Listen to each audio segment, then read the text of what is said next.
এই সামান্য মেহনতকে কবুল করে নেন, উপকারী বানিয়ে দেন। আল্লাহ আপনি মেহরবানি করে আমাদের সকলকে, সকল তাওহীদি ভাইকে, বাংলাদেশের সকল জনগণকে এই বুঝ দান করেন যে আমরা যেন আমাদের ব্যক্তিগত অপরাধ এটা কারণ হয়ে থাকে বিশ্বব্যাপী হালাত নিরাপত্তার অবস্থা খারাপ হওয়ার ক্ষেত্রে। সেজন্য আমরা সবাই খালেদ দিলে তওবা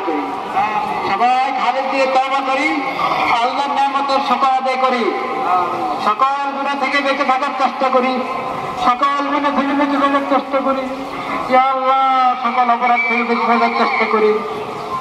ইয়া আল্লাহ আজকে যে পড়া হলো এটা পৃষ্ঠিতে যারা আছে তাদের পক্ষ থেকে, যারা আসেন নাই তাদের পক্ষ থেকে, যারা এই মিছিল সমাবেশে উপস্থিত হয়েছেন তাদের পক্ষ থেকে, যারা আসতে পারেন নাই তাদের পক্ষ থেকে, বাংলাদেশের সকল স্তরের সকল জনগণের পক্ষ থেকে, পুরা মুসলিম উম্মতের পক্ষ থেকে প্রতিবাদ।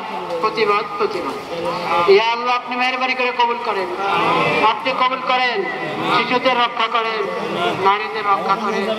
ইয়া আল্লাহ আল-আকসা রক্ষা করেন, আল-আকসা মুসলমানদের হাতে ফেরত দেন, বাইতুল মাকদিস মুসলমানদের হাতে ফেরত দেন।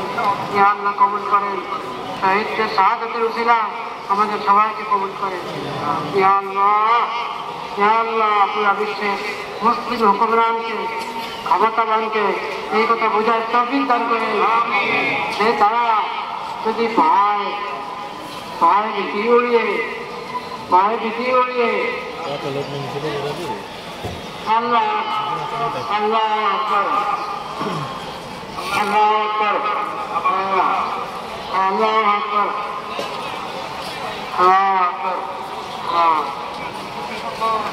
يا رب يا قريب سبحان ربك رب العزة عما যারা উপস্থিত হয়েছে যারা নিরাপত্তার সাথে নিজ অবস্থায় ফিরে যেতে পারেন সেই তৌফিক দান করেন। আমিন ইয়া রাব্বাল আলামিন, আমিন ইয়া রাব্বাল আলামিন, আমিন। আলহামদুলিল্লাহ রাব্বিল আলামিন, আমিন। সবাই যাবেন।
আপনারা দোষ ধারণ করুন, না হলে ব্যারিকেড ভেঙে যাবে।